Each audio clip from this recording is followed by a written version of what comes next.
জয় গুরু। নমস্কার সবাইকে। আশা করছি গুরুর কৃপায় সবাই ভালো আছেন, সবাই ভালো থাকেন। গুরু যেন সবাইকে ভালো রাখে সে আশাই ব্যক্ত রাখি। তো একটা কথা হলো, আমার নাম্বার ডেসক্রিপশনে দেওয়া আছে, ইভেন ফেসবুক আইডিও লিঙ্ক করা আছে চ্যানেল এবং ডেসক্রিপশনে। তো যাদের প্রয়োজন আপনারা চেষ্টা করবেন ফেসবুকে আপনাদের মেসেজ পাঠানোর জন্য। বেশি প্রয়োজন হলে আপনার হোয়াটসঅ্যাপ কিংবা ইমোতে আমাকে মেসেজ করবেন। আর আপনারা যারা আছেন আমার সাথে, সাধারণ সবার কাছে আমি খুবই কৃতজ্ঞ যে আপনারা আমাকে প্রতিনিয়ত উৎসাহ দিয়ে যান ভিডিও করার জন্য। এখন কমেন্টস আসছেন যে দাদা কুণ্ডলিনীর বিষয় নিয়ে এর বিশদ আলোচনা করার জন্য। যেহেতু কুণ্ডলিনী একটা মহাবিজ্ঞান, আমি খুবই বলেছি যে এই সম্বন্ধে যথেষ্ট জ্ঞান আমাদের ওইরকম নেই। ক্ষুদ্র জ্ঞান আমরা কুণ্ডলিনী সম্বন্ধে পেয়ে থাকি, কারণ টোটালি ব্রহ্মশক্তি, ব্রহ্মবিদ্যা এবং ব্রহ্মের যত গোপন জিনিস আছে সব কুণ্ডলিনীর ভিতরে নিহিত।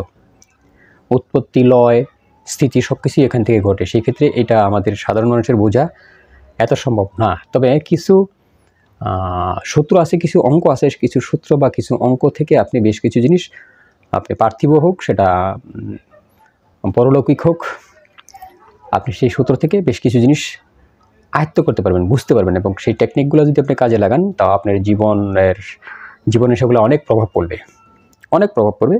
তো আমি আজকে একটা জিনিস বলতে চাই যে কোনো জায়গায় একা কোনো জিনিস হয় না। সেটা আমাদের সৃষ্টি থেকে শুরু করি লয় পর্যন্ত একা কখনো কোনো জিনিস হয় না। একা কোনো কিছুই করা সম্ভব না। ধরেন আমি চেষ্টা করতেছি, আমি একাই এই মনে করেন এখানে আমি একটা কিছু বানাবো। ধরেন ছোট আমি একটা কুঁড়ে ঘর বানাবো, একা আমি চিন্তা করছি, বাঁশ, খুঁটি, সিমেন্ট যাই লাগে আমি একা আনতেছি। আমি মনে করতেছি আমি একা। অ্যাকচুয়ালি তো আমি একা না। আমি একা না, কারণ আমির ভিতরে যদি তুমি না থাকে তাহলে তার কাজ হবে না। আমি একা না। সেম একই জিনিস আপনাকে প্রকৃতি, পুরুষ এবং প্রকৃতি সম্বন্ধে সুস্পষ্ট ধারণা থাকতে হবে। কোথাও আপনি একা নন, কোথাও নন। আধ্যাত্মিকভাবে বুঝতে গেলে, আধ্যাত্মিক চিন্তা চেতনা করলে কোথাও আপনি একা নন। আপনি যেদিন একা হয়ে যাবেন সেদিন তো আপনি থাকতেই পারবেন না। সেদিন আপনি নেই, পৃথিবীতে নেই, আপনার কোনো অস্তিত্ব নেই, আমার কোনো অস্তিত্ব নেই, কখনোই না। সেটা বুঝবেন কিভাবে? সকল জিনিস যে আপনি প্রকৃতি থেকে কীভাবে বুঝবেন যে সকল জিনিসের সাথে দ্বৈত সম্পর্ক আছে, দুইয়ের সম্পর্ক আছে, দুইয়ের সমন্বয়ে দ্বারাই কোনো কিছু হচ্ছে, তৃতীয় কোনো একটা ব্যক্তি সেখান থেকে কলকাঠি নাচছে। এই জিনিসটা বোঝার আমি একটা কুলকুণ্ডলী থেকে কথা বলতেছি, কুলকুণ্ডলী থেকে আমি বুঝিয়ে দিচ্ছি। যেমন ধরুন আমাদের মূলাধার চক্র, এখানে কিন্তু একটা দেব আছে, একটা দেবতা আছে, একা না। একটা দেব আছে, একটা দেবতা আছে। তো দেবটা কি? দেবটা হলো বালক ব্রহ্মা।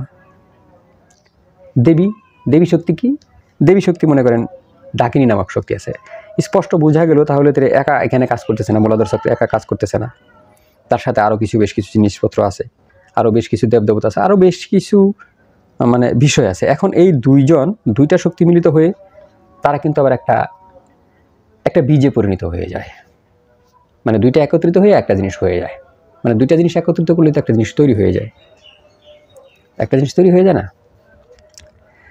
কীভাবে দেখা যাবে যদি আপনি এর উপরের যে চক্র আছে কি, স্বাধিষ্ঠান চক্র যদি আপনি যান তাহলে দেখবেন সেখানে বিষ্ণু, দেব হইল বিষ্ণু, শক্তি হইল রাকিনী। এইখানেও দেখেন দুইটা জিনিস। এখানে সুস্পষ্ট বোঝা গেছে যে একা কোনো জিনিস ঘটে না, একা কোনো জিনিস করা সম্ভবই না। একা আমি কখনোই কোনো জিনিস করতে পারবো না। সেম এর উপরে যদি উঠে যাই সেখানেও দুইজন দেখবেন। দেখবেন আপনি যদি এর পরে মণিপুর চক্র যদি ওঠেন তাহলে রুদ্র, দেবী হলো লাকিনী নামক দেবী।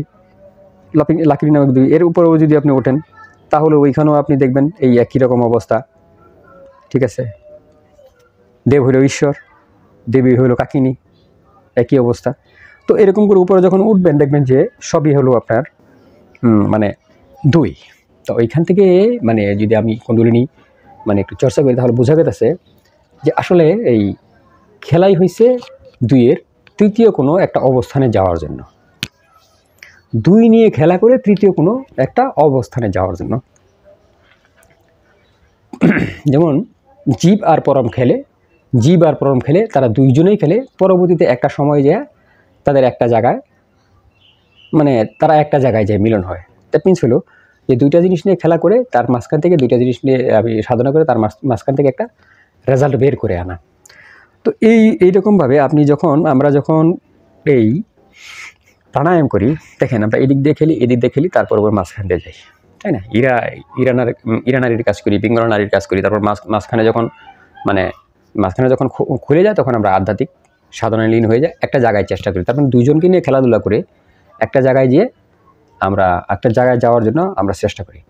তো ব্রহ্মাণ্ডে আপনি আরও জিনিস খেয়াল করেন, গুরু শিষ্যকে একটা জিনিস শেখাচ্ছে, গুরু শিষ্য একটা তত্ত্ব বের করছে, ওইখান থেকে মুক্তির একটা রাস্তা খুঁজতেছে। দ্যাট মিনস দ্বৈত খেলা তিনি হলো রেজাল্ট, একা কখনো কোনো জিনিস হয় না। সেম আরেকটা আমি আপনাকে জিনিস বোঝাই, যেমন কুলকুনিল শক্তিতে যে শক্তি আমাদের নাসিকা দ্বারা যে মানে বায়ু আমরা নেই, সেটাও কিন্তু পেঁচিয়ে মানে ইরা আর পিঙ্গলা নারী দুইটা কিন্তু সুষমা নারীর এরকম প্যাচ মেরে উঠছে উপর দিকে, মানে দুইটায় খেলি করে দুইটা একটা জায়গায় যে তারা মিলন ঘটে, একটা রেজাল্ট আসে। তো সেই ক্ষেত্রে আপনি যখনই যে জিনিসটা করবেন, আপনি কখনোই মনে করবেন না যে আপনি একা কোনো জিনিস করছেন, আপনার একা দ্বারা কোনো জিনিস হচ্ছে। প্রকৃতি থেকে বুঝে নেবেন সব কিছুর খেলা হল দুইয়ে খেলা করে একটা রেজাল্ট বের হয়ে আসে। আপনি আপনার স্ত্রীর সাথে মৈথুন ক্রিয়াকর্ম করতেছেন, দুইজনে খেলা করতেছেন, লীলা করতেছেন, পর্যায়ক্রমে একটা রেজাল্ট বের হয়ে আসছে। তো দুই ছাড়া আপনি যখনই মনে করবেন যে আমি একা কোনো জিনিস করতেছি, তখনই মনে করবেন যে না, সাধনার সঠিক মার্গে আপনি তো একা কখনোই করতে পারবেন না, ও তো আপনার সাথে আছেই। আপনি সাধনার সঠিক মার্গে যাচ্ছেন না, সাধনার ভুল মার্গে যাচ্ছেন। এর জন্যই মানে বলতে হয় যে যা কিছু করস তুই করস, আমি তো উপলক্ষ মাত্র। তাহলে 1 আর 1 2 কানেক্টেড হয়ে গেলেন, 1 আর 1 2 কানেক্টেড হয়ে গেলেন। তো যখনই যে সাধনা করবেন, তো এই সমস্ত বিষয়গুলো খুব সুস্পষ্টভাবে মাথায় রেখে, এখন যে সূত্রটা বললাম যে কুণ্ডলিনী কুলকুনিল চক্রের যে সূত্রটা বললাম, চক্রে বিভিন্ন যে দেবদেবতা আছে, মানে সব জায়গায় দুইটা শক্তি নিহিত আছে, দুইটা শক্তি পূর্ণাঙ্গর উপরে দুইটা শক্তি নিহিত আছে। যে এই দুইটা শক্তি কি, এই দুইটা জিনিস কি যখন বুঝে যাবেন, তখন অনেক কিছু অটোমেটিক আপনি বুঝে যাবেন।